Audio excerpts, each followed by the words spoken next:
Et bienvenue, ravi de vous retrouver dans Avanti Nissa, le podcast qui, lui, n'a pas 12 défaites d'affilée en Ligue des Champions. Voilà, je tenais à... C'est pas beau ça. C'est pas beau. Ça démarre fort. Ça démarre très très fort. Voilà, je tenais à le dire comme ça. Voilà, ça c'est fait. Et en plus de ça, c'est très bien puisque le podcast d'Avanti Nissa donc va parler d'une belle victoire, une victoire du côté de Angers. 3-0, on va en parler avec Sky et Bada. Salut les gars. Salut Brice, salut les gars. Salut Brice, salut tout le monde. C'est quand même moche de nous voler la seule blague qu'on avait de la semaine là, d'entrée. Je me suis dit, ouais, année, je suis sûr. Exactement, je l'ai gardé pour moi. Je préfère. On va trouver. Ben, à la base, je voulais mettre la musique de la Ligue des Champions pour vous dire comme quoi, oui, Morgan Schneiderlin m'a enfin follow et je le remercie. Néanmoins, voilà, s'il nous écoute. S'il nous écoute, voilà. À force de rester devant chez lui et tout, il a dû avoir peur. Il a dit, vas-y, je vais le follow, c'est bon, il va se calmer. Donc voilà, je voulais mettre la Ligue des Champions comme ça, mais bon. Écoute, on va plus parler de Angers-Nice, un match qui a été abouti, et de la blessure, évidemment, de Dante. Avec nous pour en parler, on va pas juste en parler comme ça pour dire oui, c'est des ruptures des ligaments croisés, etc. On est aussi fort en médecine que Dr Maboul pour te dire. Donc, on a avec nous l'ancien préparateur physique de l'OGC Nice. C'est Alexandre Delal. Salut Alexandre. Salut, bonjour à tous. Salut Alex. Plaisir d'être avec vous. Plaisir partagé. Merci de ta présence. On va parler de la grave blessure de Dante. Mais avant ça, évidemment, ce match qu'on a suivi et qu'on a pris beaucoup de plaisir à regarder, c'est Angers-Nice, donc le match le plus abouti, j'ai envie de dire. Ouais, abouti bien sûr, hein, surtout très sérieux. On l'avait dit lors de l'avant-match qu'il fallait pas prendre cette équipe d'Angers à la légère parce que ça allait être c'est une belle équipe cette année, à domicile qui plus est, c'était compliqué de les manœuvrer. Donc c'est bien, c'est un match sérieux qu'on a fait. On continue à être dans la constance de faire des bons matchs les uns après les autres. C'est surtout ça qui est important, je pense. On commence à vraiment voir quelque chose de concret et de constant. Donc c'est bien, une belle victoire 3-0 à l'extérieur, ça fait toujours du bien. Moi, je trouve, je suis peut-être trop enthousiaste sur ce match, mais déjà il y a un mot que Brice a dit en début d'émission, c'est le mot plaisir. J'ai pas trop souvenir de la dernière fois qu'on l'a utilisé pour parler d'un match de l'OGC Nice. Donc franchement, c'est vraiment appréciable de renouer un peu avec le plaisir d'avoir vu une prestation aboutie. Et moi, je trouve vraiment que dans ce match, il y a eu tout, des temps forts comme des temps faibles, mais qu'on a su parfaitement gérer. Des buts sur des actions collectives, sur des exploits individuels. Enfin, il y a vraiment tout eu. Ça a été un match complet. Cédric, t'as dit sérieux. C'est ça. On a été sérieux de la première à la 90e minute, ce qui vraiment a été notre principal défaut ces derniers temps. Moi, j'ai retrouvé tous les éléments que je demandais dans un match de l'OGC Nice. Donc, bien sûr, on pourra dire c'est que Angers, même si Angers faisait quand même un super début de saison. C'est qu'un match, tout ça. Mais voilà, on disait ces dernières semaines qu'il y avait du mieux. Là, c'est carrément l'accomplissement où je trouve que ça a été un match réussi en tout point par quasiment tous les joueurs. Donc, que demander de plus, franchement. Les 3 points, en tout cas, sont là et c'était la petite cerise sur le gâteau. Toi, Alexandre, tu as vu le match Angers-Nice ? Alors, je ne l'ai pas regardé en entier, mais j'ai regardé des bouts de match. Et c'est vrai que le match a été très plaisant, c'était très engagé. Il y a eu, comme tu as dit, une constance de performance durant tout le match. Et c'est important de bien commencer le match, de maintenir ton niveau d'intensité, d'impact, de pressing, de pression, de concentration, et cela jusqu'à la fin du match. C'est très très important de pouvoir le faire, et c'est comme ça que tu ramènes des points à l'extérieur et que tu fais aussi des prestations de la sorte, parce que gagner à l'extérieur c'est pas toujours facile, et en plus avec la manière, c'est vrai que c'est vraiment un beau score. Et après c'est vrai que l'équipe elle est quand même belle, et il y a eu quand même pas mal d'arrivées cette intersaison, et il ne faut toujours pas oublier que le Covid, le confinement n'a pas permis à tout le monde de faire une préparation adaptée avec les délais qu'il faut, et quoi qu'il arrive dans la préparation des joueurs, ça a un impact sur leur performance, quel que soit le niveau, que ce soit à Nice ou ailleurs. C'est quelque chose qu'il faut vraiment prendre en compte, et je pense qu'il a fallu plusieurs semaines, voire quelques mois, pour que les joueurs se remettent tous de nouveau dedans. Et je pense que là, ils ont de nouveau tous bien repris le rythme et que Vieira et son staff, ils ont pu créer un peu les complémentarités souhaitées. Et de toute façon, les complémentarités, elles arrivent uniquement avec du temps. Hein. Oui. Certaines sont naturelles, mais d'autres, elles se travaillent. Et d'autres coachs l'ont fait. Vieira a dû le faire. Et ça a mis du temps. Et voilà, il a des joueurs de qualité, il y a un coach de qualité, un staff de qualité. Donc c'est pas surprenant. C'est pas surprenant. En plus, avec l'enchaînement des matchs où ça joue tous les 3 jours, c'est peut-être plus facile de retrouver de la complémentarité et à nouer des liens un peu plus forts, je pense. Surtout quand tu joues, quand tu te prends la fessée que tu t'es pris contre Leverkusen, ça doit encore plus soudé, je pense. Ouais, ça a été un mal. Pardon, Alex, je te coupe. Ça a été vraiment, on l'a dit sur Twitter même, mais ça a été un mal pour un bien parce qu'on pourrait croire cette fessée reçue à Leverkusen parce que depuis, on voit un autre visage de l'OGC Nice. On voit des joueurs qui ont, même un joueur comme Schneiderlin, on en parlait tout à l'heure en rigolant, mais j'ai l'impression qu'il a un peu plus pris de comment dire, presque un brassard de capitaine, mais sans vraiment l'avoir. C'est-à-dire qu'il a vraiment pris un rôle de leader. Il commence à un peu plus haranguer, à secouer un peu certains joueurs quand il faut le faire. Donc c'est bien, ça a permis certaines choses, cette fessée. Bon, après, elle a pas fait plaisir, évidemment, hein, mais ça a permis certaines choses à cette équipe qui s'est peut-être libérée sur certains points. Et depuis, en tout cas, on voit de belles choses. Voilà. On a critiqué l'OGC Nice quand il fallait le critiquer. Là que ça fonctionne bien, que ça tourne bien et qu'on voit des belles choses, il faut le dire. Déjà, il faut le dire. Après, il n'y a pas tout qui est bien. Il y a des trucs, moi, je peux te dire que putain, ça m'horripile quand je vois les on en a parlé. Les passes en retrait, mais c'est pas possible. Enfin, je comprends pas. Comment tu peux détester autant le football que ça, en fait? Je m'explique. Tu as quand même une ligne d'attaque qui font un gros pressing sur la défense. La défense est dans les 16 mètres et les mecs jouent à la baballe entre eux. Donc en fait, ça t'oblige en fait d'être déjà un peu plus tranchant dans les passes, donc prendre un peu plus de risques. Et en plus de ça, si tu perds la balle, tu es obligé de faire une faute derrière quasiment. Donc en fait, tu es tout le temps sous pression. Est-ce que tu as vraiment vu ça face à Angers? Oui. Franchement, au moins une dizaine de fois. Ok. Vraiment. Moi, j'ai beaucoup de mal à partager ton analyse, au moins sur ce match, hein, parce que l'histoire des passes latérales et en arrière, on en a parlé depuis à peu près 2 ans. Sur ce match-là, alors, on va parler un peu du turnover qui avait été opéré, mais bien aidé aussi par la quantité de véritables joueurs de ballon qu'il y avait sur le terrain. Je veux dire, c'était quand même une compo, j'ai trouvé, malgré la défense à 5, qui puait le football et où il y avait quand même beaucoup de joueurs à vocation offensive sur la pelouse, des latéraux qui ont vraiment pris leur rôle offensif à cœur. Donc, j'ai trouvé que le bloc, en fait, il a été assez haut parce qu'il y a eu un pressing, y compris dès les attaquants, assez important qui a été effectué jusqu'à la dernière minute. Le ballon était plus facilement porté vers l'avant parce que davantage de joueurs à vocation offensive. Donc, en fait, des passes et des redoublements de passes en arrière et de négation de football, moi, je pense que c'est peut-être le match où on en a le moins vu. Donc, que ça existe toujours qu'on se prenne un espèce de faux tiki-taka que t'apprécies pas, je peux l'entendre, mais j'ai vraiment pas l'impression qu'on ait eu du mal cette fois sur la portée du ballon vers l'avant. Mais en fait, cette fois-ci, je l'ai plus remarqué justement parce qu'en fait, la plupart du temps, il portait le ballon vers l'avant. Donc, tu te dis, putain, mais pourquoi tu reviens derrière? Parce que tu sais bien le faire à l'avant. Il y a une relance, je crois que c'est de Danny Huck, une relance qui part dans les pieds de Schneiderlin, qui est pas très loin de la ligne médiane, et Schneiderlin rebalance derrière, en fait. Il recoupe tout derrière. Enfin, pourquoi tu fais ça, tu vois, alors que les mecs sont en train de presser? Enfin, ça c'est l'une des phases qui me vient là comme ça en te parlant. Et je comprends pourquoi Schneiderlin, en fait, il te suivait pas. C'est du mal de lui à chaque émission. Non, mais là c'est un fait. Après c'est le projet, comme il a dit, il l'a dit Vira, il l'a répété même. C'est de partir plus bas.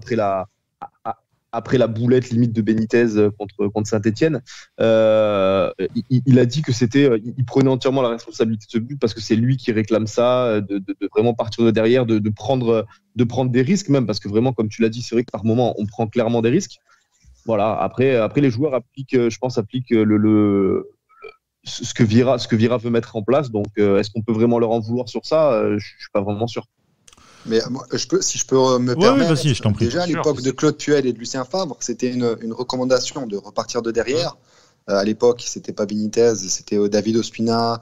Après Cardinal, on avait quand même des bons joueurs de ballon et on essayait de ressortir proprement. Benitez, il est arrivé, il s'est mis aussi au diapason. Et c'est quelque chose qui est devenu culturel, je pense, depuis que Claude a mis ça en place en 2012. Il a demandé ça aussi avec Manuel Pires au niveau des jeunes. Mais je pense que ce qu'a dit Sky, c'est vrai que la possession, c'est une chose. Faut qu'elle soit quand même. Si on peut faire une passe vers l'avant, il faut faire la passe vers l'avant, c'est clair. Mais je pense que si on peut aspirer un peu l'adversaire et se créer un peu plus de profondeur, c'est pas mal aussi. Parce que jouer systématiquement contre des blocs bas, c'est très difficile. Et Nice, c'est une équipe qui est attendue maintenant. Donc, quand des équipes viennent vous chercher haut, vous avez quand même des joueurs techniquement qui sont quand même doués. Et quand vous avez Dante, honnêtement, il trouve toujours les angles de passe, la bonne passe. Il joue juste dans le bon tempo. Et c'est intéressant. On a quand même des joueurs d'expérience maintenant, entre les Smelou, Schneiderlin ou autres. Après, faut qu'il y ait la mesure entre le risque et la justesse de jeu. C'est vrai qu'il ne faut pas prendre trop de risques, mais après, ils vont suivre ce que demande Vira. Mais je pense que c'est quelque chose qui est ancré depuis plusieurs années maintenant. Je rebondis sur ce que tu dis. Et j'interroge Brice sur le sujet. Est-ce que c'est pas aussi parce que Angers a beaucoup joué avec un bloc assez bas, qu'on a peut-être forcé avec notre pressing aussi, mais est-ce qu'on n'a pas dû aussi repasser par l'arrière de temps en temps, aller rechercher sur le côté pour contourner ce bloc? On est quand même face à une des équipes du championnat qui est peut-être l'une des moins sexy, même s'ils réussissent de très belles performances avec leur style de jeu, mais en tout cas avec un jeu des moins alléchants. Je suis pas sûr que la semaine prochaine, ce week-end face à Monaco par exemple, tu te retrouves dans la même configuration et que qu'on soit autant obligé de repasser, de redoubler pour contourner ce bloc. Monaco, ça sera un match plus ouvert, ça c'est sûr. Déjà, c'est un derby, donc les mecs vont vouloir un peu plus se lâcher, je pense en tout cas. On espère. Voilà, t'as Monaco qui a repris un tout petit peu de confiance là, mais bon voilà, ça reste Bordeaux quand même. Et c'était bien dégueulasse le match de Bordeaux. Et puis t'as Nice qui est quand même sur une bonne lancée. Tu t'arrêtes pour en plus de ça une trêve de 10 jours, je crois, de mémoire. Voilà. C'est ça. C'est ça, ouais. C'est ça. Donc et puis ça c'est ton dernier match qui va parachever. Comment dire, ce marathon un petit peu. Ce marathon de 3. Je calculais là en tête, mais 6 matchs. Voilà, 6 matchs. T'arrives à faire un point ou deux, ou même gagner contre Monaco. Déjà, tu gagnes un derby pour la confiance, c'est assez monstre, je trouve. Et puis, tu repars au niveau point comptable, t'es pas mal non plus. Donc, je pense que ça sera un match assez ouvert.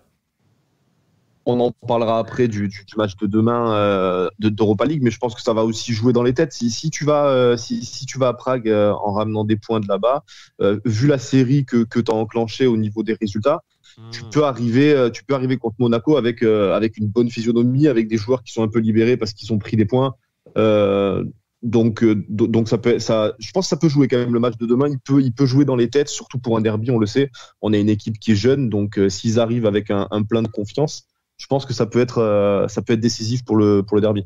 Après, si tu prends la même fessée que face à Leverkusen à Prague, tu vas arriver un peu la tête dans le seau face à Monaco, qui eux resteront sur leur très belle victoire face à Bordeaux, même si ce n'est que Bordeaux, comme dit Brice. Ouais, mais ça, attention, si tu te prends une défaite, mais que tu joues comme tu as joué contre Angers ou contre Lille, etc., le rapport sera différent. Sur des acquis. Voilà, tu repars sur tes acquis. C'est pour ça que je dis, si tu te prends une fessée, si tu perds 2-1 en ayant très bien joué, voilà.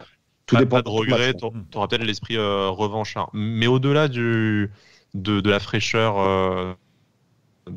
mentale, effectivement, si on commence à enchaîner une série, parce que là, si on fait 2 bons résultats face à Prague et face à Monaco, on restera vraiment sur une excellente série depuis Leverkusen. Il y a aussi la fraîcheur physique, où on a enfin un groupe au complet, ou presque, notamment avec la blessure de Dante, dont on parlera après. Mais l'une des principales satisfactions aussi que j'ai trouvé face à Angers, c'est que tu fais tourner Et tu arrives à avoir d'excellents résultats malgré tout en laissant énormément de tes titulaires au repos. Donc en fait, là, tu vas arriver face au Slavia avec des remplaçants, ou en tout cas des joueurs du groupe des 18 qui auront fait le plein de confiance face à Angers, et des titulaires qui auront respiré depuis la semaine d'avant, donc face au match face au Beersheva. Là, j'ai vraiment l'impression que tous les voyants sont ouverts. On va avoir une équipe qui sera fraîche et pleine de confiance. C'est un peu le scénario idéal, je trouve, pour enchaîner ce qui sont peut-être 2 des matchs les plus importants de la saison. Et surtout, quel turnover quand même, quand tu vois ce que tu as sur le banc. Comme tu as dit, quand tu as le groupe au complet, je veux dire, tu fais rentrer. Là, on avait mis Dolberg sur le banc, donc tu fais rentrer Dolberg, tu fais rentrer des joueurs comme Claude Maurice, comme tu vois, tu as quand même des armes offensives. Mélo, ton caton de vos capitaines. Tu as beaucoup d'internationaux. Tu vois, tu as des joueurs majeurs et tu as des internationaux. Tu as un paquet de joueurs qui ont. Enfin, je pense que tu as un nombre de joueurs qui est assez conséquent et qui te permet de tourner sans vraiment les user à la fois physiquement, mais mentalement. Parce que quand tu arrives à la fin d'une série de matchs comme ça, il y a le physique qui entre en jeu, mais il y a surtout l'aspect mental. Parce que quand tu fais les déplacements, tu vas à Leverkusen, tu reviens, tu vas à Angers, tu vas à Prague, voilà, c'est les déplacements qui te pompent et tu es tout le temps dans les avions et franchement ça fatigue et c'est pas des déplacements courts, donc c'est une perte d'énergie et il faut toujours se remobiliser. C'est vraiment épuisant, tu vois, c'est vraiment quelque chose qui est épuisant. On l'a vécu plusieurs fois et je pense qu'un effectif comme ils ont leur permettent de faire tourner et justement d'avoir des joueurs frais physiquement et des joueurs frais mentalement. Et ça, c'est super important de pouvoir alterner certains joueurs sans qu'il y ait une baisse de performance de l'équipe. Et puisque tu parles de baisse de performance de l'équipe et de groupe, etc., il va falloir que ce groupe soit plutôt fort, parce que là, on va parler de quelque chose malheureusement qui a été assez tendu pour tous les Niçois, c'est la perte de Dante. Donc tu es avec nous pour en parler de cette blessure. Comment dire, j'allais dire catastrophique, oui, de toute façon c'est catastrophique pour n'importe qui, mais à son âge, au poste qu'il joue, d'après toi, c'est quelque chose d'assez dramatique. Il peut revenir de cette blessure? Alors, il a un certain âge, il a 37 ans, mais il est frais mentalement. C'est quelqu'un qui est très sérieux physiquement. Il était musculairement plutôt sain. Il a une très très bonne hygiène de vie. Il a une très bonne compréhension de ce qu'il faut faire et ne pas faire.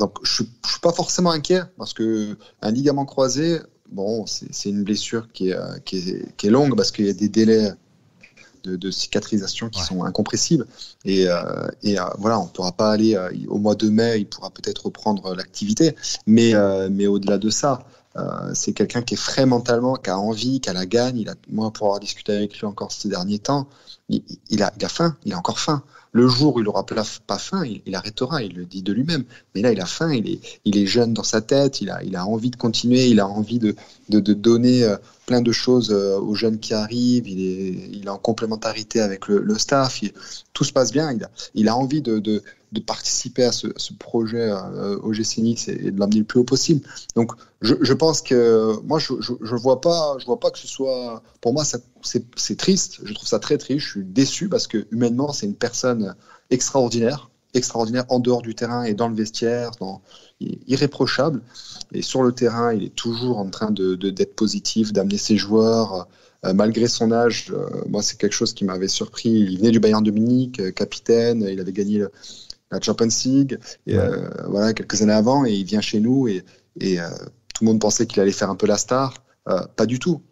Il travaillait, promis à l'entraînement, sur le terrain, l'échauffement, tout. C'est un exemple pour tous les joueurs de travail, d'abnégation, de sérieux, et qui fait qu'il a eu sa carrière, parce qu'il a quand même joué dans beaucoup de clubs, sa 17e saison. Voilà, c'est quelqu'un qui a un passé riche, et s'il a enchaîné autant de matchs dans différents clubs et dans des grands clubs, c'est parce qu'il a une hygiène de vie, vraiment une comment est-ce qu'on peut dire ça, une envie de travail, un sérieux qui fait qu'il a eu peu de blessures. Et celle-là, bon, malheureusement, elle est un peu plus grave, mais il va faire tout ce qu'il faut, lui, accompagné du staff technique, du staff médical et des autres personnes qui vont l'accompagner durant ces 6 mois. Mais moi, je suis plutôt serein que si l'envie lui est de continuer, il aura toutes les qualités pour reprendre, parce que revenir d'un ligament croisé, franchement, c'est pas quelque chose de compliqué. Alors par contre, ce qui est compliqué, c'est ça qui est important, c'est pas forcément, faudra pas attendre quand il va revenir, qu'il soit opérationnel comme il a été maintenant. Il y a toujours une phase de récup. On appelle ça un peu de yo-yo de performance. C'est-à-dire qu'on peut faire des très bonnes performances, après on est moyen. Voilà, il faut que le corps se réajuste pour enchaîner les matchs. Et c'est ça le plus dur. Enchaîner les matchs, c'est pas toujours ce qui est le plus facile. Mais il arrivera vers le mois de mai ou juin, il aura le temps, il aura de nouveau une préparation. Donc il sera parfait pour jouer en août. J'allais te demander justement, là, pas de suspense fin de saison. Il reviendra peut-être à l'entraînement collectif avant la toute fin de saison, mais sûrement pas en match. Voilà. Mais du coup, il va être en capacité sûrement d'enchaîner à peu près normalement. Si prolongation de contrat il y a en tant que joueur, mais Julien Fournier a quand même largement ouvert la porte à cette éventualité en interview cette semaine. Il pourra faire la préparation d'avant-saison prochaine relativement normalement. Tout à fait. Et je peux te dire qu'il sera prêt, il aura faim. Et je pense que, tu sais, son poste, son âge, voilà, pour moi, son âge, c'est pas un problème, comme on le voit avec Hilton ou d'autres joueurs en Europe. Il joue défenseur central. Il y a beaucoup de lecture du jeu, il y a beaucoup de charisme aussi à avoir, de placement et d'anticipation. Et là-dessus, c'est des aspects dans lesquels il est vraiment très très fort. Vraiment, c'est quelqu'un qui a une qualité d'anticipation, de lecture du jeu qui est au-dessus de la moyenne. C'est du niveau international. Il n'était pas en équipe du Brésil pour rien. Hein. Donc, il maîtrise, il voit avant et ça lui permet de gagner du temps. Et il n'a pas non plus, par rapport aux autres joueurs du milieu de terrain ou des joueurs excentrés, il a une activité athlétique durant le match qui va être moins importante parce que les défenseurs centraux, en général, ils font moins de sprint, ils font moins de courses à haute intensité. Voilà, ils ont plus de temps de récup entre deux actions. Tandis qu'un milieu de terrain est toujours concerné par le jeu parce qu'il est au cœur du jeu. Les joueurs excentrés aussi sont tout le temps un petit peu à être concernés par le jeu, alors qu'un défenseur central, il a un peu plus de temps mort. Et je pense que par rapport à son âge, c'est pas quelque chose qui va être problématique. Hein. Revenir des ligaments croisés, c'est pas problématique. Ça va tomber pile poil dans la préparation d'avant-saison de 2021-2022. Il sera frais mentalement parce qu'il aura envie. Alors c'est sûr qu'il va y avoir des périodes durant lesquelles il va peut-être douter. Ça, c'est tous les joueurs, ou même les joueurs amateurs. Voilà, c'est normal. Hein. Quand on a une longue blessure comme ça, à un moment donné, c'est difficile mentalement parce qu'on voit pas le bout, parce que c'est long, parce qu'il y a des phases où on a envie d'aller sur le terrain, mais on peut pas. On a envie de faire certaines choses, mais on peut pas.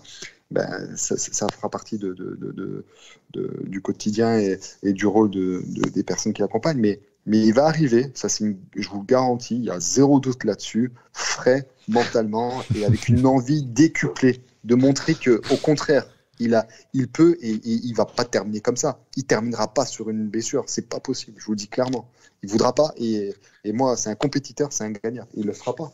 Oui, non, c'est impossible. C'est impossible. Là où je te rejoins, Alex, c'est qu'au niveau mental, je pense que Dante, voilà, on a connu. On a vu un peu ça avec Zlatan, par exemple, qui a un peu le même âge et qui s'est fait les ligaments croisés l'année dernière. Voilà, c'est des joueurs avec des mentalités exceptionnelles qui vont rien lâcher. Voilà, on espère évidemment et voilà que Dante reviendra, mais comme tu dis, il y a aucun doute là-dessus. Je pense il va revenir. Voilà, il faut lui laisser le temps. Il a un certain âge, donc peut-être ça prendra un peu plus de temps que par exemple pour un Gouiri qui a eu c'est la même blessure à 19 ans.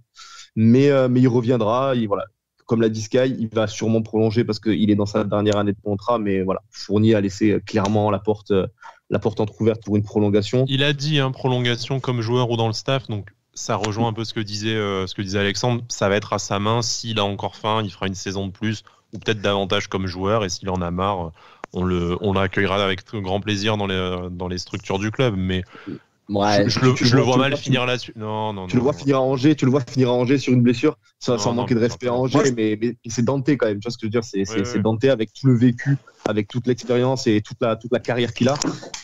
Finir à Angers comme ça, je pense que même lui se dit c'est hors de question. Quoi.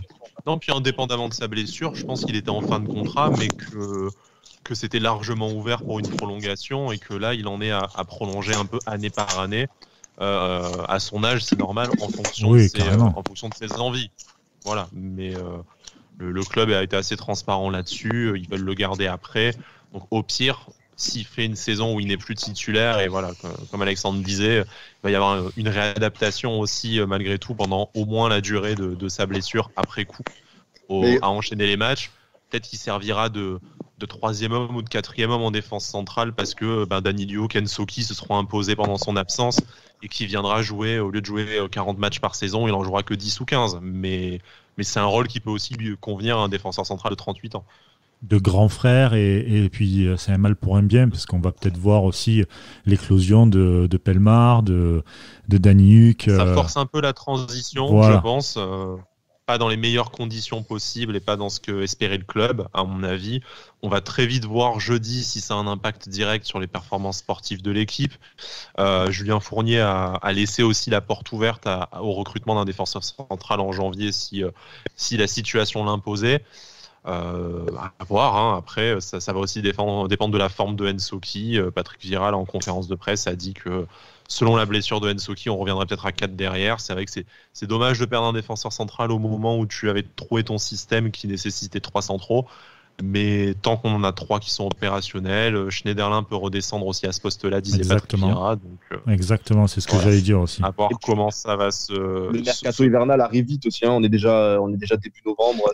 Ça arrive vite, mais il y a quand même 10 matchs à jouer, hein, parce qu'on a les matchs de championnat sur un rythme assez fou, et puis ces 3 matchs d'Europa League encore à jouer après la trêve. Donc, ça arrive vite, mais en termes de matchs, il restera 12 matchs. 12 matchs, voilà. Il restera avant la trêve, c'est beaucoup. Hein. C'est beaucoup. Deux matchs-là et 10 matchs après la trêve. Il y a une trêve internationale. Okay, hein. Parce que les trêves internationales, on a quand même une équipe avec beaucoup de joueurs internationaux. Ils sont amenés à faire des déplacements qui sont encore coûteux mentalement et physiquement, ça leur pesait. Donc ils enchaînent. Et derrière, je vous dis, il y a un nombre de matchs qui est important. Donc là, ça va être compliqué. C'est compliqué à gérer. Et alors, il y a un point sur lequel je veux rebondir absolument. C'est qu'on parle de l'aspect tactique, physique, mais il y a un aspect dans lequel Dante va manquer à l'équipe. Et va falloir qu'il y ait d'autres relais sur le terrain. C'est sur l'aspect mental, sur l'aspect de manager. Parce que là, il y a toujours des relais sur le terrain et Dante en faisait partie. C'était quelqu'un qui relayait un petit peu qui gérait un peu c'était le métronome un peu de l'équipe. Et il va falloir que certains s'imposent. Schneiderlin, il va prendre sa place, je pense. Ça va l'aider, ça aussi. Tout à fait, bien sûr. Là, c'est quand même PLM qui prend le brassard, donc il y a cette question-là aussi de se dire c'est malgré tout Les Melou qui est parce qu'il a un peu ce profil de entre guillemets de gendre idéal, un peu PLM, c'est pas vraiment un aboyeur, c'est pas vraiment tu vois. C'est un leader technique. C'est un leader technique. Après, peut-être que c'est pas un leader mental, mais c'est quelqu'un qui est un peu comme Dante, qui est toujours positif, toujours à donner 100% de lui, que ce soit l'entraînement ou en match. On pourra jamais lui reprocher ça. Après, peut-être que c'est moins un leader naturel. Et il en faudra d'autres. Et ça, c'est important parce qu'il y aura des périodes durant ces 13 matchs à venir et les 2 matchs qui arrivent où il va falloir à un moment donné qu'un leader, que quelqu'un calme l'équipe quand il y a un temps faible, justement au contraire remobilise tout le monde, et ça c'est important. Et ça je peux vous dire que c'est ce qu'il y a de plus important dans une équipe, c'est les différents leaders que vous avez. Si vous n'avez pas de leader, c'est compliqué de réussir une belle saison. Malheureusement. Et je pense qu'il y en a. Attal, tout ça, ce sont des joueurs ça peut être des leaders, mais c'est important. Des leaders négatifs, ils peuvent vous tuer. Et il faut des leaders positifs si vous voulez réussir. De la même façon. Mais après, je pense que Dante, à partir du moment où il sera plus ou moins, après, il va normalement être opéré. C'est ça qu'on a lu, je crois, dans Nice ce matin. Mais je pense que quand il sera plus ou moins apte à être avec le groupe, il sera le plus possible avec le groupe pour amener quand même toujours sa positivité et tout ce qu'il peut apporter au groupe. Je pense pas qu'il va vraiment se couper du groupe. Il va faire sa réadaptation, j'imagine. Ouais, mais c'est long. Tu vois, pour te couper, c'est long. En fait, tu as plusieurs phases. En général, tu as ta phase post-opératoire où tu restes au club. Après, tu as une deuxième phase où tu vas dans un centre un peu de rééducation pour travailler aussi au quotidien. Après, ça dépend des choix. Mais c'est long. C'est long parce que une journée d'un joueur qui s'est fait opérer des ligaments croisés, elle est du matin au soir, de 8h, 18h. Et c'est difficile. Donc, il va être présent, mais il sera... Malheureusement, c'est une période, comme je vous l'ai dit avant, où on vit un peu mal les choses. Et c'est là que le préparateur physique des blessés, les kinés, les médecins, ils ont un rôle d'accompagnateur mental. Parce que c'est une période difficile, vous êtes un peu hors du groupe. Et c'est difficile de se rattacher au groupe parce qu'on ne vit pas la chose. On n'est pas dans le vestiaire avant les matchs, on n'est pas à la causerie, on ne vit pas l'entraînement. Et c'est pas pareil, vous n'avez pas le même impact. Alors Dante, il va l'avoir, ce rôle. Il va le garder, ce rôle. Ça, c'est pas un problème. Mais ça n'aura pas le même impact. Et c'est sur le terrain, c'est important. Durant un match, c'est important d'avoir des personnes qui donnent la bonne parole au bon moment. Et ça, il n'a pas 50. Ça, c'est quelque chose qui est primordial. Justement, dans les blessures comme ça, est-ce que lui, il peut venir avec son staff à lui, c'est-à-dire autre que le staff de son club, pour des préparateurs mentaux, un avis d'un autre médecin ou d'un autre chirurgien, par exemple, ou c'est tout le club qui doit gérer la blessure? Ça dépend des clubs. Il y a certains clubs qui autorisent ça parce qu'ils n'ont peut-être pas les moyens. Il y a d'autres clubs qui ont des moyens surhumains, mais qui autorisent par rapport au statut de joueur, qui ont des habitudes avec certaines personnes de travailler avec des joueurs avec des personnes extérieures. Mais il faut qu'il y ait une concertation, je pense. Mais je pense qu'à Nice, on n'a pas ce besoin-là. Il y a un staff médical de qualité qui est assez étoffé. Il y a 2 médecins vraiment complémentaires et de bonne qualité. Les kinés, ils sont vraiment très bons. Je suis pas inquiet. Et les ligaments croisés, je vous le redis, c'est quelque chose de simple en fait. C'est pas compliqué à traiter. C'est facile. La rééducation est assez facile. Après, la phase où il faudra être plutôt bon, c'est pas sur le plan médical, c'est sur le plan de la préparation physique. Ouais. Donc, c'est quelque chose qu'il faut bien gérer pour que les joueurs puissent après revenir à leur niveau de forme optimal le plus rapidement possible et surtout qu'il n'y ait pas de rechute. Nous, on avait un petit peu ce cas, je ne sais pas si vous vous rappelez, avec Neil Maupay, qui avait commencé très tôt avec nous, qui s'était fait un ligament croisé très jeune. C'était un peu, on avait pris le temps. À Marseille d'ailleurs, c'était avec les jeunes, avec la réserve. C'est ça. Très bien. Encore Marseille. Et donc il va falloir faire. Un peu de bruit, ça encore. Mais c'est des choses, les ligaments croisés, c'est pas compliqué, il faut juste écouter, regarder un petit peu l'organisme, voir comment il évolue. Il ne faut pas aller plus vite que la musique. Des fois, il y a certaines phases où il va falloir ralentir, d'autres, on va pouvoir accélérer les choses. C'est un petit peu dans ce sens-là. Mais non, moi, je pense que Dante, il fait confiance aux gens en place. Je ne vois pas pourquoi il chercherait. Il n'a pas eu de préparateur physique extérieur. Il y a un préparateur mental au sein de l'OGC Nice qui est vraiment très performant.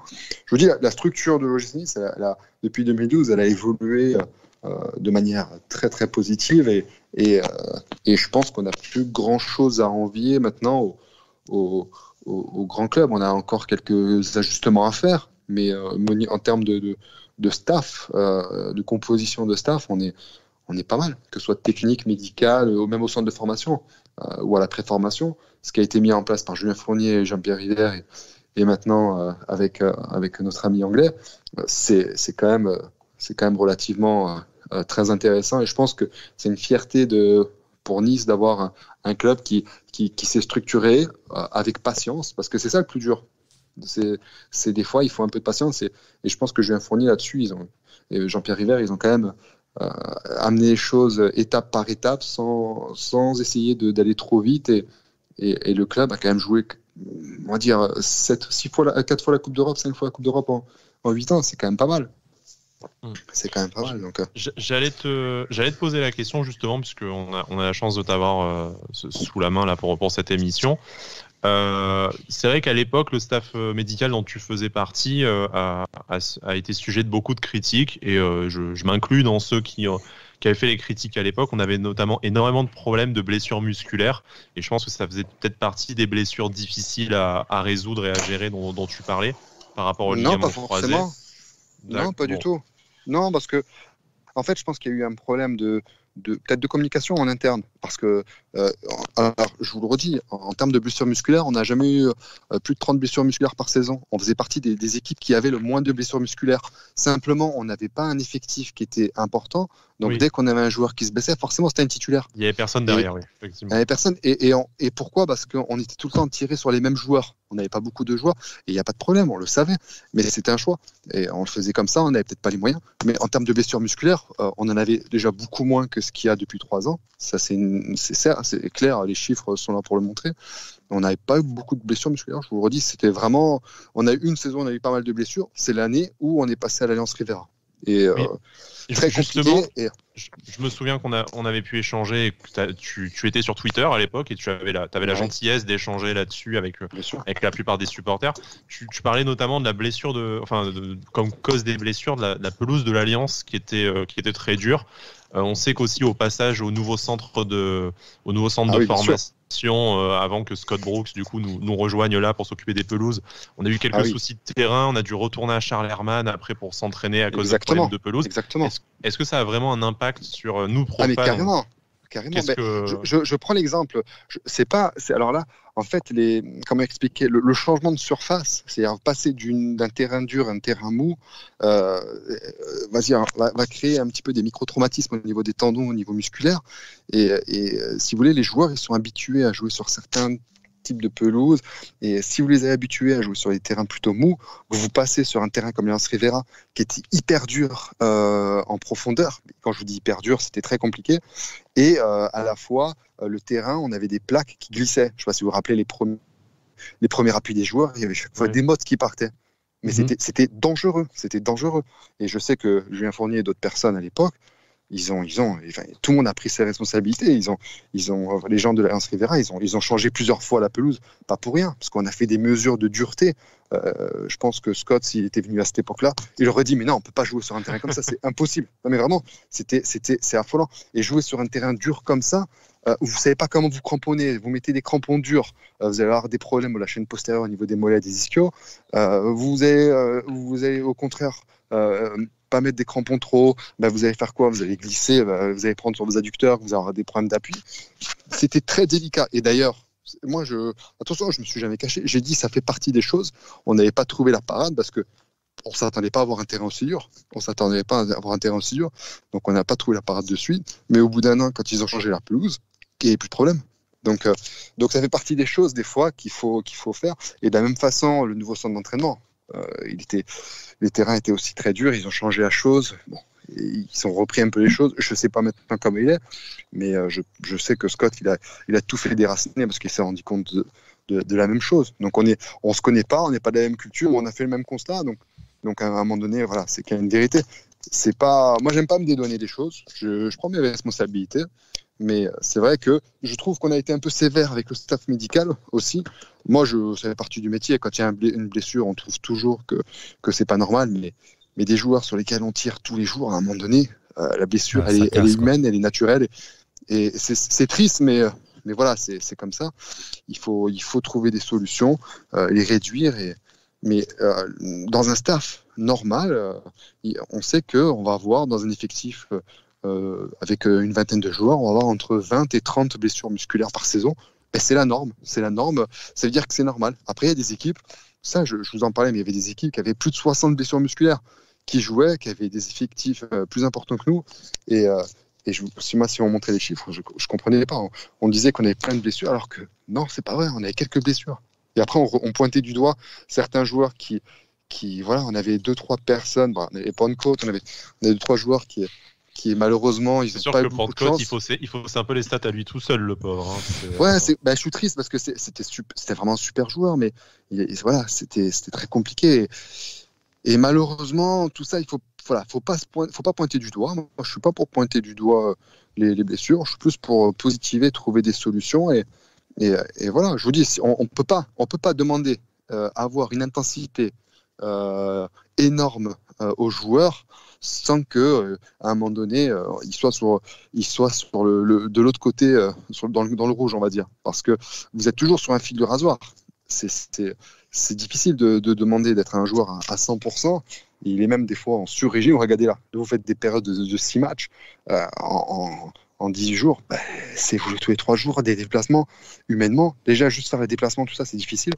Faire un match de niveau Champions League ou Coupe d'Europe, c'est difficile. Rappelez-vous, quand on avait joué avec Lucien Favre, on avait chaque fois le même 11. On n'avait pas d'autres joueurs, on n'avait pas un effectif qui était énorme.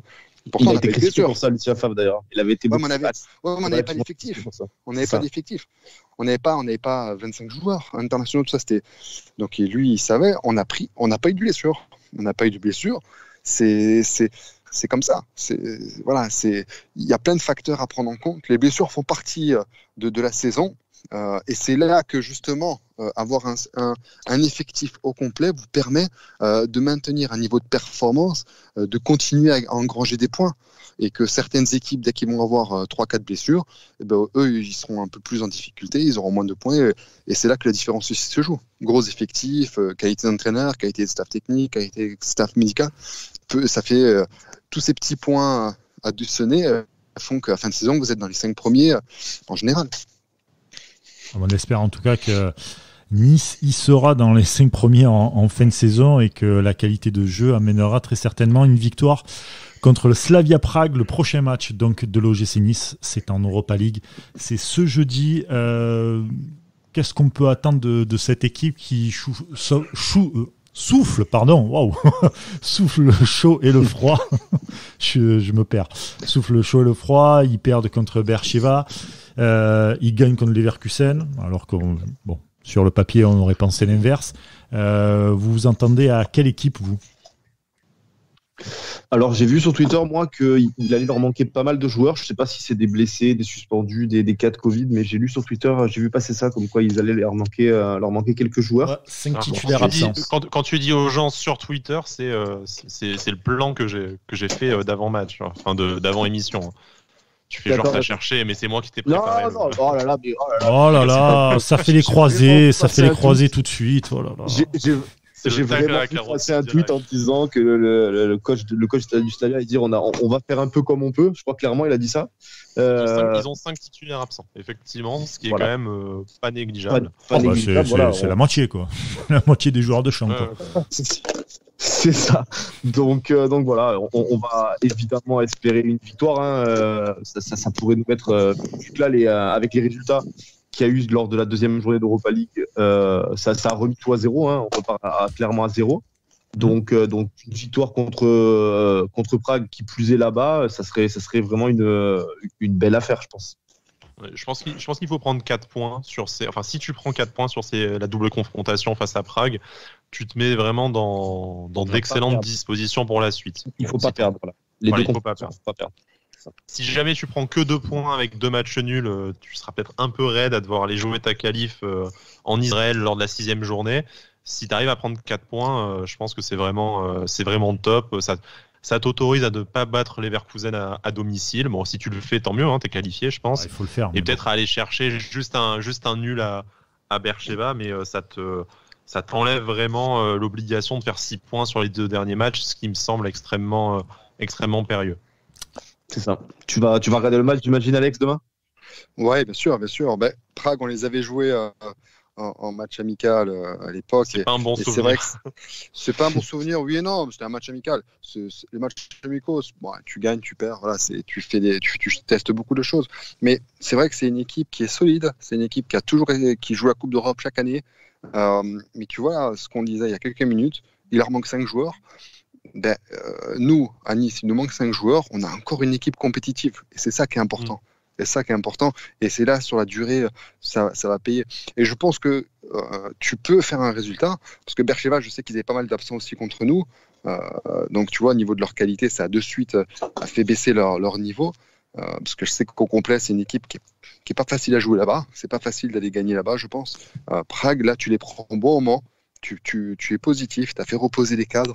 Tu vas là-bas. Si tu les bats, si tu arrives à remettre la pression, je pense que tu vas garder beaucoup d'énergie positive et tu vas aborder Monaco. Tu sais que derrière, tu as 10 jours de repos pour certains, où tu vas vouloir tout donner et vouloir terminer en beauté cette série. Et je pense que je pense que vous avez bien dit, un derby, ça se présente pas. L'envie, elle sera là. Ouais. Et l'effectif, il est assez riche. Il est assez riche pour pouvoir répondre à ces deux rendez-vous. Vraiment, je suis pas inquiet. Mais je vous dis, Prague, ça va être costaud. Ça va être costaud. En général, physiquement, c'est dans les impacts, c'est vraiment intense. Habitué à ça, au match européen pour ça. Les matchs à haute intensité. Ils vont mettre l'intensité qu'il faut, quoi. Ouais, c'est ça. Ils vont mettre l'intensité qu'il faut. Voilà, il faudra répondre. Il faudra pas avoir peur. Voilà. Là, on a pris notre première victoire en Europa contre Beersheva. Ça va peut-être un peu libérer les têtes aussi, parce qu'après Leverkusen, ça diffère un peu mal. Là, t'as fait ta première victoire en Europa. Maintenant, libère-toi. Va jouer à Prague avec tes qualités. On les a, les qualités. Donc voilà, que les joueurs jouent libérés et après le résultat, on verra. Là, on ne peut être qu'en confiance. Tu as gagné en Coupe d'Europe, tu as gagné brillamment en Ligue 1. Je veux dire, c'est le moment où tu dois être le plus performant et le plus audacieux. Donc, prendre trop de risques non plus forcément. Mais si c'est pas maintenant que tu vas chercher des points face au Slavia, je pense qu'au retour de la trêve, ça risque d'être très pénible si tu te tapes. Si là, les 2 matchs que tu enchaînes, tu t'en sors pas avec une ou 2 victoires. Là, il faut se dire que c'est des matchs de coupe. La pression, c'est des matchs de coupe. Là, voilà. Une pression comme si tu étais en 8e de finale, comme si tu jouais ton 8e de finale. Bien sûr. C'est ça, en fait. Là, sur un match aller-retour, tu joues la qualif, donc c'est ça. C'est en 2e de finale, pour ta qualif après. Exactement. C'est ça, donc exactement. Là, tu es obligé de même tu... Voilà, mais je pense que tout n'est pas perdu parce que tu vois, Slavia de Prague, ils battent Leverkusen. Moi, je serais pas surpris que tu vois les erreurs que tu as fait contre le Bayern Leverkusen là au match aller. Tu vas revenir revanchard le dernier match et tu vas prendre des points aussi contre eux. Faut pas compter comme 0 point le match retour. Moi, je reste persuadé que ce groupe est super ouvert et que tu peux terminer premier. Il faut enchaîner les matchs. Faut pas s'affoler. Il y a encore du temps. Il y a des points. Là, tu vas jouer là-bas. Tu vois, il n'y a pas le contexte environnemental. Il n'y a pas de supporters. Il n'y a pas grand-chose. Ça n'a pas trop d'influence. Donc, c'est vraiment l'équipe qui va être la plus compétitive qui va à chaque fois engranger le plus de points. Et franchement, je suis plutôt confiant. Parce que la dynamique, comme vous avez dit, elle est plutôt positive. Et quand tu es dans une dynamique comme ça, en général, la confiance apporte la confiance et amène des résultats. Ça amène des résultats et maintenant faut pas tout le temps on parlait de Dante, faut pas parler de Dante, faut pas que ce soit mortuaire, faut plutôt voir vers l'avant, qu'est-ce qu'on fait, quelles sont les solutions et trouver des solutions rapides pour pouvoir rester compétitif et le groupe, j'ai l'impression que le groupe vit bien, c'est pas facile de constituer un groupe et j'ai l'impression que le groupe vit bien et ça c'est important pour bien voyager. Puisque tu es confiant, on va passer au paris sportif. Tu sais qu'on fait des paris sportifs dans Vantinissa. La transition est toute faite.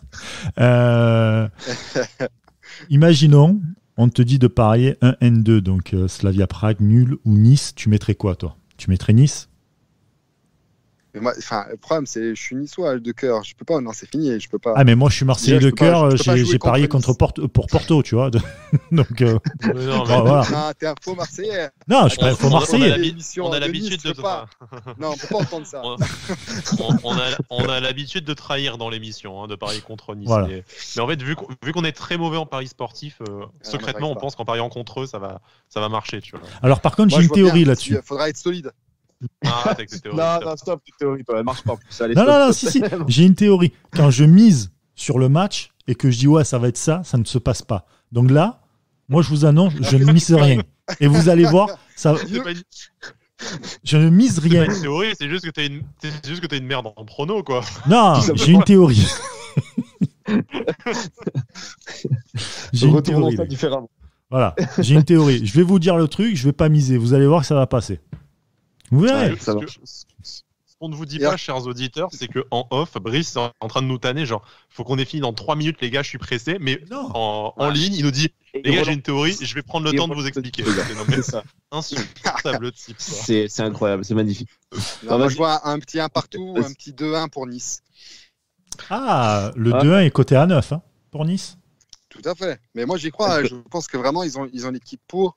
Dolberg, tout le monde un petit peu s'est reposé. Et je pense que vraiment ils ont l'équipe pour. Ils ont l'équipe pour embêter Prague, qui va devoir faire le jeu, eux, ils ont l'obligation de gagner. Ils vont chercher à gagner. Ils viennent de faire 3 points contre Leverkusen. Peut-être qu'ils auront un peu de décompression. Je sais pas. Mais en tout cas, ils vont vouloir. Ça dépend un peu comment ils vont aborder le match. Est-ce qu'ils vont vouloir faire le jeu? Est-ce qu'ils vont vouloir attendre Nice? Est-ce que ça dépend un peu aussi des plans de jeu qui va être mis en place. Mais je pense que c'est jouable. Et moi, je vois bien le 1 partout, le 2-1 pour Nice. J'espère le 2-1. Déjà, de tout cœur, ça c'est le plus important. Écoute, le 2-1 est coté à 9. Le 1-1 est coté à 5. Je te pousse à la consommation. Le 2-1 côté à 9, il est beau. Hein. Il est beau. Ouais, alors moi, les gars, j'ai une cote. Quand je vais vous dire ça, vous allez transpirer comme jamais. Vas-y. Alors, moi, je vois Nice. Déjà, on l'a mis, je crois que c'est 3-10 la cote, c'est ça, de Nice. Donc, moi, voilà, on va être un peu optimiste. Et après, je vais carrément cumuler le pari buteur et le pari fun bet. Je vais miser sur Danny Kluch buteur à 15. Voilà. Danny Kluch qui va remplacer Tonté, qui va être chaud patate. Il va marquer de la tête sur un coup de pied arrêté. Voilà, c'est annoncé. T'as une belle prime là, non? Ouais, ça y est, je suis chaud. Ça y est, je suis chaud. Il y en a qui ont eu la prime Covid, qui ont envie de tout mettre. Carrément. Arrêtez, je suis bouillant en Paris sportif, je fais que des 2 sur 3 là, depuis je m'arrête. Sauf que le problème, c'est qu'en combiné, 2 sur 3, ça fait 0. Il va falloir t'expliquer. C'est toujours pareil, toujours le même problème, il y a toujours un match. Voilà. C'est pas loin. C'est pas loin. Jean-Michel, c'est le Jean-Michel à peu près des bêtes, en fait. C'est ça. Et toi, Sky, vas-y. Bon. Moi, je suis Alexandre, on s'est pas concerté avant, donc Nice. J'ai mis Dolberg buteur, parce que ça va bien finir par passer à force de le parier. Et score exact de 1 côté à 9. Ah, elle est pas mal. Pas mal. On a le bon truc. Ouais. Écoute. On en reparlera. Et puis ça nous mettrait vraiment dans des bonnes dispositions. Donc, carrément. Et moi, je vois le nul 3,45. Je vois aussi Dolberg marqué à 3,20. Et je vois le score exact à 2-2 qui est coté à 11,50. 2-2, ouais. Des mauvais souvenirs de partout face au Slavia. Enfin, bon souvenir quand même. Avec un doublé de Nicolas Nier. Voilà. Du coup, le match qui sera un peu. On aura forcément une pensée pour Bibiche avec ce match. Exactement. Joli clin d'œil de l'histoire. Voilà, pour terminer sur cette belle note, voilà, on pense à Bibiche, c'est beau. C'est bien. C'est beau. Merci beaucoup d'avoir écouté Avantinissa. Merci à notre invité qui était là avec nous, Alexandre Delal. Merci beaucoup. Vraiment très, très, très sympa ce podcast. On aurait pu t'écouter parler de tout ça pendant des heures parce que c'est vrai que c'est une partie où on n'en parle pas assez, je trouve, en tout cas. Donc on essaiera. On essaiera de te faire revenir merci à vous. Très rapidement. Merci à vous qui nous écoutez. Avec grand plaisir. Voilà, si vous êtes confinés, courage à vous. Et puis pour les autres, écoutez, profitez. Et surtout, protégez-vous et prenez soin de vous, les amis. À bientôt. Ciao. À bientôt. Au revoir.